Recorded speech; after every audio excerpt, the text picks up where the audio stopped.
Você está prestes a ouvir o audiobook do livro Pai Rico, Pai Pobre, escrito por Robert T. Kiyosaki. E se você está procurando por um resumo, uma review mais rápida deste livro, é só você clicar no vídeo que está aparecendo aqui em cima no card ou na descrição.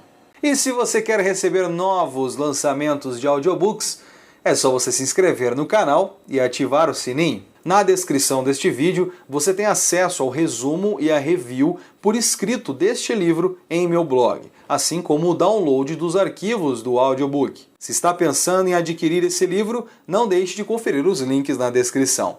Assim você ganha desconto e também ajuda o canal a crescer. Agora eu te desejo um excelente livro e um bom proveito. Esta é a versão dividida por capítulos. Capítulo 3. Lição número 3. Cuide do seu negócio. Os ricos se concentram na coluna dos ativos, enquanto todos os outros focam em suas demonstrações financeiras.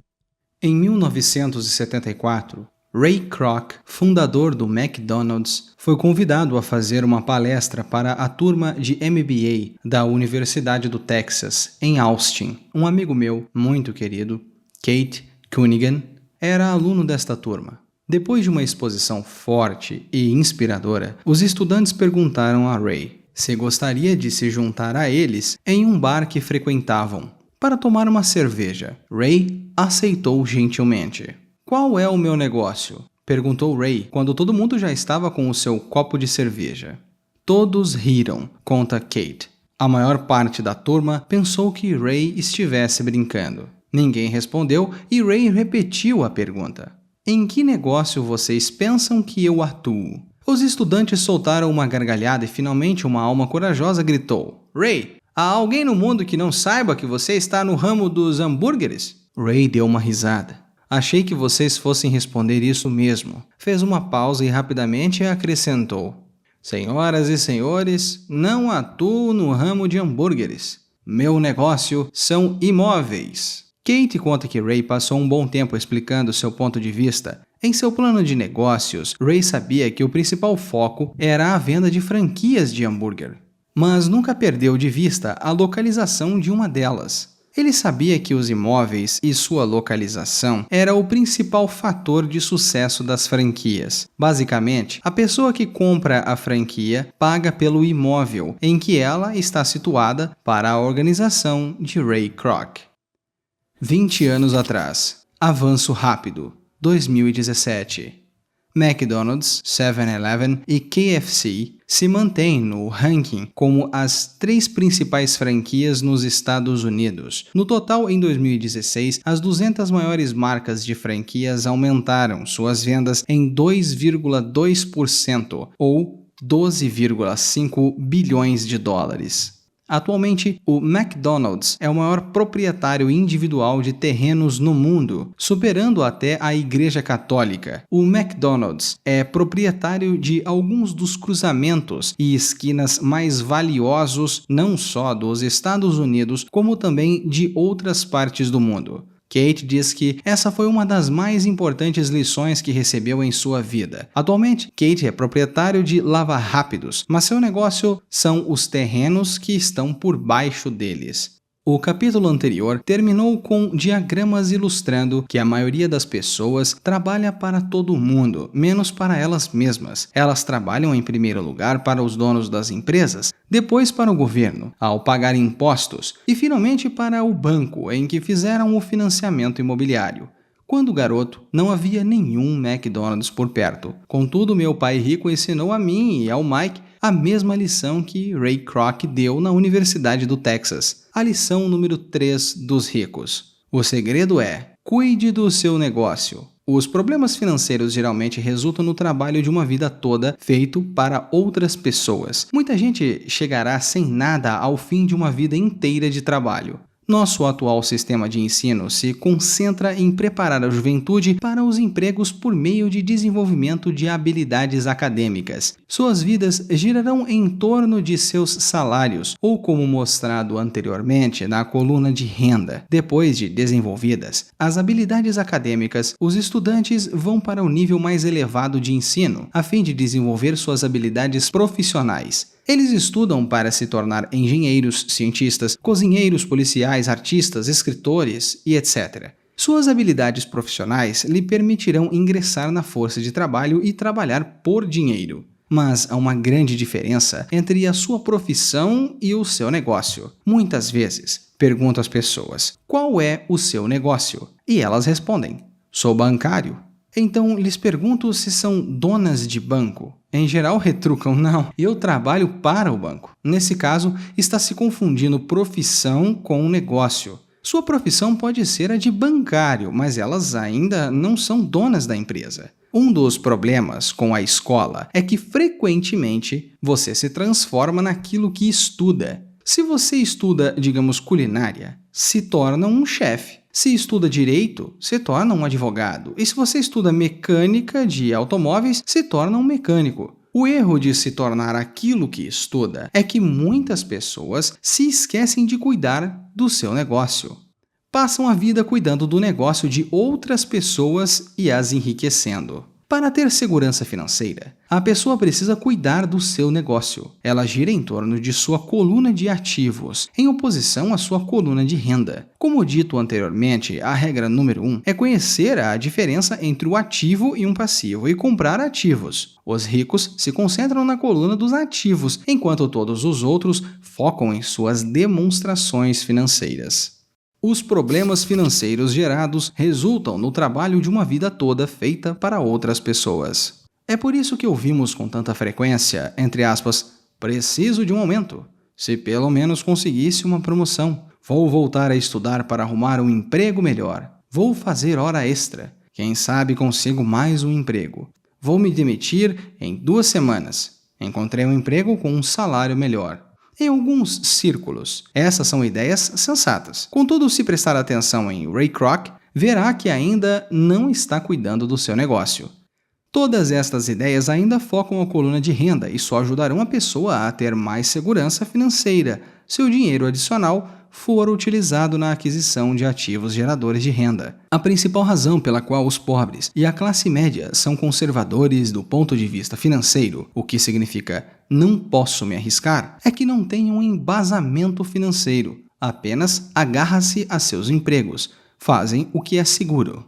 20 anos atrás, desemprego. A campanha presidencial de 2016 de Donald Trump focou em empregos, empregos, empregos. O desemprego alcança níveis recordes, mesmo que os relatórios retratem fórmulas e estatísticas diferentes. A Organização Internacional do Trabalho prevê que em 2017 o desemprego global atinja 200 milhões de pessoas. Outra possibilidade soturna, a ascensão dos robôs.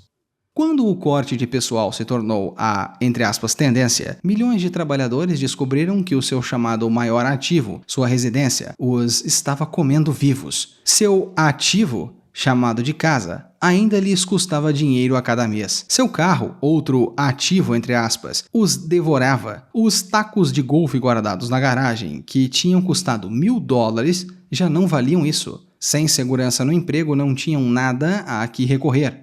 O que pensavam que era ativos não os poderia ajudar a sobreviver em uma época de crise financeira. Imagino que todos nós já tenhamos preenchido uma ficha de cadastro para solicitar um financiamento imobiliário ou de um automóvel. É bem interessante olhar para o item patrimônio líquido, entre aspas, porque é isso que os bancos e as práticas contábeis aceitam como ativo de uma pessoa. Certo dia, minha posição financeira não parecia muito boa para obter crédito, de modo que incluí meus tacos de golfe, minha coleção de arte, livros, aparelhos eletrônicos, ternos Armani, relógio de pulso, sapato e outros objetos pessoais a fim de aumentar o montante na coluna de ativos. O empréstimo, entretanto, foi recusado, porque eu tinha muito dinheiro investido em imóveis. Os responsáveis pela concessão de empréstimos não gostam do fato de eu obter uma parte tão grande da minha renda de apartamentos alugados. Queriam saber por que eu não tinha um emprego formal, com um salário. Não questionaram os ternos Armani, os tacos de golfe ou a coleção de arte. A vida, às vezes, é difícil para quem não se encaixa no perfil padrão. Tenho arrepios sempre que ouço alguém dizendo que o seu patrimônio líquido é de $1 milhão, ou de $100 mil, ou de qualquer outro valor. Um dos motivos por que o patrimônio líquido não é um indicador acurado é simplesmente porque no momento em que começa a vender seus ativos, seus ganhos são tributados. Muitas pessoas se envolvem em dificuldades financeiras quando sua renda é reduzida. Pagam empréstimos, vendem seus ativos, mas seus ativos em geral só podem ser vendidos por uma fração do valor declarado em seu balanço patrimonial, ou se houver um ganho na sua venda, será tributado. De modo que, repito, o governo pega uma parte dos ganhos, reduzindo assim o montante disponível para auxiliá-los a sair da dívida. Por isso, contudo, dizer que o patrimônio líquido de alguém frequentemente, entre aspas, vale menos do que se pensa. Comece a cuidar do seu negócio. Mantenha o seu emprego, mas comece a comprar ativos reais e não passivos, ou objetos pessoais que perdem o seu valor real, assim que chega à sua casa. Um carro novo perde cerca de 25% do preço que você paga no momento em que sai da concessionária. Não é um ativo verdadeiro, mesmo que o seu banco permita que você o liste entre seus ativos. Meu novo taco de titânio, que custou $400, passou a valer $150 no momento em que pisei no campo de golfe. Reduza as despesas e os passivos e forme diligentemente uma base sólida de ativos. Para os jovens que ainda não saíram de casa, é importante que seus pais lhe ensinem a diferença entre ativos e passivos. Faça com que seus filhos comecem a construir uma base substancial de ativos antes que saiam de casa. Casem-se, comprem um imóvel, tenham filhos e se encontrem em uma situação financeira difícil, agarrando-se ao emprego e comprando tudo a crédito. Vejo muitos jovens casarem e se verem aprisionados em um estilo de vida que não lhes permite sair do sufoco, das dívidas, durante a maior parte de sua vida de trabalho. Para muitas pessoas, quando o último filho sai de casa, os pais constatam que não se prepararam adequadamente para a aposentadoria e começam a tentar economizar algum dinheiro. Então, seus próprios pais adoecem e eles se deparam com novas dificuldades. Qual é o tipo de ativo que sugiro que você ou seus filhos adquiram? No meu mundo, ativos reais se agrupam em várias categorias diferentes. Primeiro, negócios que não exijam a minha presença. Sou o dono deles, mas são administrados por outras pessoas. Se eu tiver que trabalhar neles, não é um negócio, torna-se uma profissão. Segundo, ações. Terceiro, títulos. Quarto, imóveis que geram renda. Quinto, promissórias. Sexto, royalties de propriedades intelectuais como músicas, literaturas e patentes. E sexto, tudo que tenha valor, gere renda ou se valorize e tenha um mercado líquido. Quando garoto, meu pai instruído me incentivava a procurar um emprego seguro. Meu pai rico, por outro lado, me incentivava a investir naquilo que me agradasse. Se você não gosta de seus ativos, não cuidará deles. Comecei a adquirir imóveis simplesmente porque adoro prédios e terrenos. Gosto de comprá-los. Poderia passar o dia analisando propriedades. Quando surgem problemas, não são tão graves a ponto de mudar o meu apreço pelos imóveis. Pessoas que detestam imóveis não deveriam comprá-los. Comece a cuidar do seu negócio, mantenha o seu emprego, mas comece a comprar ativos reais e não passivos. E aí, criativo, como está a sua criatividade nos bons e nos maus momentos? Se você chegou até aqui é porque está no meio do livro. E eu quero saber como está sendo a sua experiência. Não deixe de dar a sua opinião aqui nos comentários sobre o livro e sobre o audiobook. E se você, assim como eu, gosta de sentir o aroma das novas páginas de um livro, aqui na descrição tem um link onde você pode comprar um exemplar pela Amazon e ainda ajuda o canal. Adoro ações de pequenas empresas, especialmente aquelas que estão iniciando suas atividades. A razão é que sou um empreendedor, não um homem de grandes empresas. Quando jovem, trabalhei em grandes organizações como a Standard Oil, na Califórnia, a Marinha dos Estados Unidos e a Xerox Corporation. Apreciei o tempo que lá passei e tinha boas lembranças, mas eu sabia lá no fundo que não era um homem de organizações. Gosto de iniciar empresas, não de geri-las. Então, compro, em geral, ações de pequenas empresas e às vezes até inicio a empresa e depois a levo ao mercado. Pode-se fazer fortunas com as emissões de novas ações, e eu gosto deste jogo. Muitas pessoas têm medo de pequenas empresas e as consideram arriscadas, e de fato o são. Mas o risco sempre é menor se você gosta daquilo em que está investindo, compreender e conhecer o jogo. Com pequenas empresas, minhas estratégias é de investimento e me desfazer das ações no prazo de 1 ano. Por outro lado, minha estratégia para os imóveis é começar com pouco, depois trocá-los por imóveis maiores e, portanto, adiar o pagamento dos impostos sobre os ganhos. Isso permite que seu valor aumente acentuadamente. Costumo ficar com os imóveis no máximo 7 anos. Durante anos, mesmo quando estava na Marinha ou na Xerox, fiz o que o meu pai rico aconselhava. Fiquei no meu emprego, mas ainda assim cuidava dos meus negócios. Estava atento à minha coluna de ativos, negociava com imóveis e ações. O pai rico sempre destacava a importância da proficiência financeira. Quanto mais eu entendesse a contabilidade e a gestão do dinheiro, melhor poderia analisar investimentos e, por fim, construir a minha própria empresa. Eu não incentivaria ninguém a iniciar uma nova empresa, a menos que realmente o deseje. Conhecendo o que conheço quanto à direção de um negócio, não recomendaria a tarefa a ninguém. Em certos casos, quando a pessoa não consegue o emprego, iniciar uma empresa pode ser uma solução. As chances, entretanto, são adversas. 9 entre 10 empresas vão à insolvência em 5 anos. Das que sobrevivem aos primeiros 5 anos, 9 entre cada 10 também quebram. Se realmente tem o desejo de ter a sua própria empresa, vá em frente. Se não for este o caso, fique no seu emprego e cuide de seus negócios. Quando digo para cuidar de seus negócios, refiro-me à formação e à manutenção de uma coluna sólida de ativos. Se um dinheiro entra nela, nunca o deixe sair de lá. Pense deste modo: depois de entrar em sua coluna de ativos, o dinheiro passa a ser seu empregado e não deve mais sair de lá. O melhor disso tudo é que o dinheiro trabalha sem reclamar, 24 horas por dia, e pode fazê-lo durante gerações. Mantenha o seu emprego. Seja um ótimo funcionário, mas construa a sua coluna de ativos. À medida que o seu fluxo de caixa cresce, você pode comprar alguns artigos de luxo. Uma distinção importante é que os ricos compram os artigos de luxo por último, enquanto os pobres e a classe média tendem a fazê-lo antes.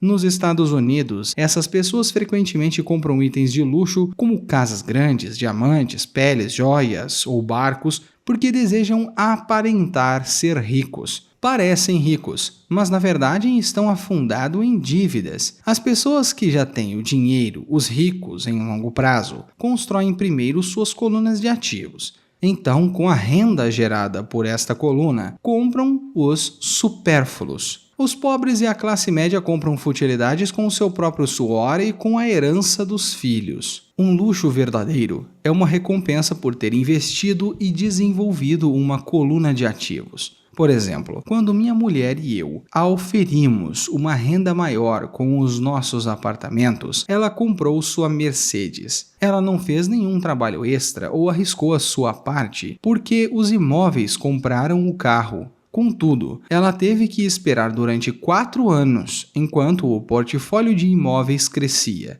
E finalmente começou a gerar renda extra suficiente para pagar o carro. Mas o supérfluo, a Mercedes, foi uma verdadeira recompensa, porque ela provou que sabia como aumentar a sua coluna de ativos. Esse carro significa muito mais para ela do que apenas um outro carro bonito. Significa que utilizou a sua inteligência financeira para adquiri-lo. Em vez disso, o que muita gente faz é comprar compulsivamente um carro ou outro bem de luxo a crédito. Podem estar se sentindo entediadas e desejam apenas um brinquedo novo. Comprar um supérfluo a crédito leva alguém mais cedo ou mais tarde a se ressentir, porque o endividamento se torna um ônus financeiro. Depois de dedicar o seu tempo e investir em seus negócios, você estará pronto para aprender o maior segredo dos ricos, o que os põe muito à frente da multidão. Sessão de estudo, capítulo 3, lição 3. Cuide do seu negócio. Resumo. Em 1974, um amigo de Robert vai a uma palestra de Ray Kroc sobre a fama do McDonald's na Universidade do Texas em Austin. Depois disso, Ray aceitou se juntar aos ouvintes em seu lugar favorito para uma cerveja. Ele perguntou aos estudantes em que setor de negócios estava. Primeiro eles riram e então responderam que o seu ramo de atuação era o de hambúrgueres, claro. Mas Ray falou que estavam errados. Seus negócios eram os imóveis. Ele sabia que o terreno e a localização de cada franquia eram os principais fatores para o sucesso. Atualmente, o McDonald's é o maior proprietário de imóveis do mundo, dominando algumas das esquinas e cruzamentos mais valiosos ao redor do globo. O amigo de Robert levou a lição a sério e hoje é proprietário de Lava Rápidos, mas seu negócio é o imóvel em que eles estão localizados. Muitas pessoas trabalham para outras, seus empregadores, o governo, como tributos, e o banco, seus financiamentos. O Ray Kroc e o Pai Rico sabiam, era a lição 3 dos ricos. Cuide dos seus negócios.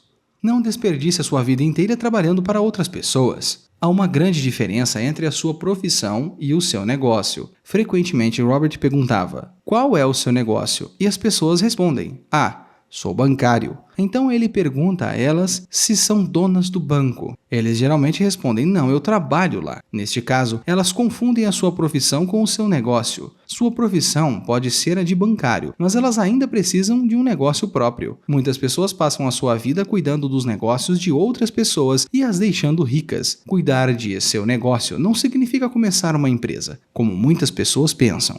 Na verdade, o seu negócio envolve a coluna de ativos, não a de renda. Promoções ou de trabalho melhor só vão ajudar na sua estabilidade financeira, se você usar o dinheiro extra para adquirir ativos geradores de renda. A razão principal pela qual as classes médias e baixas são conservadoras do ponto de vista financeiro é que não têm um bom conhecimento na área. Eles precisam se apegar a seus trabalhos e à ideia de segurança. Não conseguem assumir riscos. E quando os tempos difíceis surgem, o que muitas pessoas percebem é que seus ativos não vão ajudá-las a sobreviverem a uma crise financeira. O carro se desvalorizou. Aqueles tacos de golfe? Também. Com muita frequência, o que o banco permite que uma pessoa considere como um ativo em uma demonstração financeira não é um ativo legítimo. Robert teve uma proposta de empréstimo recusada porque o banco não gostou de quanta renda provinha de aluguéis e estava preocupado por ele não ter um emprego formal. Mas eles aceitaram que o Robert elencasse seus ternos, uma coleção de arte e outros bens pessoais como se fossem ativos. O patrimônio líquido não é medido como as pessoas pensam. Muitos bens considerados ativos, com o que as pessoas mensuram o seu patrimônio, não são tão valiosos quanto acham, ou se adquirem valor, desencadearão impostos sobre eles quando vendidos. Assim, Robert diz às pessoas para começar a cuidar do próprio negócio, manter o seu trabalho formal, mas começar a comprar ativos legítimos, não passivos ou bens pessoais que perdem valor após a aquisição. Reduza despesas e passivos e construa diligentemente uma base de ativos consistentes. Os pais precisam educar os jovens antes que saiam de casa. Assim, vão entender o que é um ativo legítimo e evitar as armadilhas das dívidas. Robert diz que os ativos legítimos se encontram nas seguintes categorias: negócios que não exijam a minha presença. Sou dono deles, mas eles são administrados por outras pessoas. Se eu tiver que trabalhar neles, não é um negócio, torna-se uma profissão. Ações, títulos, imóveis que geram renda, promissórias. Royalties de propriedade intelectual, como de músicas, literatura e patentes, e tudo que tenha valor, gere renda ou se valorize e tenha liquidez de mercado. Adquira ativos que você ama. Robert é apaixonado por imóveis, então passa muito do seu tempo analisando e comprando. Se não gosta de imóveis, não invista nisso. Robert também ama ações e pequenas empresas, porque ele é um empreendedor. Alguns têm medo do risco das empresas iniciantes, mas ele as vê como locais para se produzir riqueza. Sua estratégia é sair do mercado de ações depois de um ano. Sua estratégia imobiliária, por outro lado, é começar por baixo e continuar negociando até chegar às grandes propriedades e diferir aos impostos sobre os ganhos, conservando o imóvel por no máximo 7 anos. Mesmo quando trabalhava para a Marinha e a Xerox, Robert já cuidava de seus negócios. Ele mantinha o seu trabalho formal, mas movimentava sua coluna de ativos, negociando imóveis e pequenas ações. Quanto mais entendia de contabilidade e gestão financeira, melhor analisava os investimentos e eventualmente cuidava de sua empresa. Ele não recomenda que as pessoas comecem um negócio, a menos que realmente desejem. Por outro lado, aconselha a manter o trabalho formal enquanto constrói sua empresa, construir e manter uma coluna de ativos substancial. Conforme o fluxo de caixa cresce, as pessoas podem se render a certas futilidades, mas só se o fluxo de caixa puder arcar com elas. Consolide a coluna de ativos e deixe que os ativos geradores de renda paguem seus luxos. Momento do hemisfério esquerdo. Quando os ativos geram renda suficiente para arcar com os supérfluos, então você pode comprá-los. Momento do hemisfério direito. Pense criticamente sobre o que o seu negócio é. Ele não é sua profissão. Momento subconsciente. Adquira ativos pelos quais é apaixonado, porque assim você cuidará melhor e se divertirá aprendendo sobre eles. O que Robert quer dizer? Agora é hora de refletir. Pergunte a si mesmo, o que Robert quer dizer nessa citação? E por que ele diz isso? Nessa sessão você não precisa concordar ou discordar dele, o objetivo é entender o que Robert está dizendo. Lembre-se, esta sessão é de estudo, é projetada para ser coadjuvante e de apoio. Duas cabeças pensam melhor do que uma. Se você não entende o que Robert está dizendo, não desista da lição, peça ajuda. Aproveite o tempo para discutir cada lição e citação até compreendê-las. Abre aspas. Para ter segurança financeira, a pessoa precisa cuidar do seu negócio. Os ricos se concentram na coluna dos ativos, enquanto todos os outros focam em suas demonstrações financeiras. Os problemas financeiros geralmente resultam no trabalho de uma vida toda feita para outras pessoas. Muita gente chegará sem nada ao fim de uma vida inteira de trabalho. Um dos motivos por que o patrimônio líquido não é um indicador acurado é simplesmente porque no momento em que começa a vender seus ativos, seus ganhos são tributados. Se um dinheiro entrar nela, nunca a deixe sair de lá. Pense deste modo. Depois de entrar em sua coluna de ativos, o dinheiro passa a ser o seu empregado e não deve mais sair de lá. O melhor disso tudo é que dinheiro trabalha sem reclamar, 24 horas por dia, e pode fazê-lo durante gerações. Uma distinção importante é que os ricos compram os artigos de luxo por último, enquanto os pobres e a classe média tendem a fazê-lo antes. Os pobres e a classe média compram futilidades com o seu próprio suor e com a herança dos filhos. Fecha aspas. Questões adicionais. Agora é o momento de usar as histórias deste capítulo para entender o que Robert estava dizendo e aplicá-las a você e sua vida. Faça a si mesmo as perguntas abaixo e as discuta com seu parceiro de estudos. Seja honesto consigo mesmo e com o seu parceiro. Se não gostar das respostas que der, pergunte a si mesmo se está disposto a mudar e aceitar o desafio de transformar seus pensamentos e mentalidade. Pergunta número 1. Qual é a sua profissão e o seu negócio? Em que se diferem? 2. O que você elencava em seu patrimônio líquido antes de ler este capítulo? Como você o vê agora? 3. Os ativos que adquirem são do tipo que mais ama? Se não, como pode mudar isso? 4. Houve alguma vez que você comprou um supérfluo com que seu fluxo de caixa não pôde arcar? E em que você comprou depois de poder? Compare como se sentiu em ambas as situações, tanto no momento da compra quanto depois. 5. Há pessoas em sua família que gastam toda a sua vida de trabalho para os outros para terminar sem nada? Como você as aconselharia se pudesse? Capítulo 4. Lição 4. A história dos impostos e o poder das sociedades anônimas.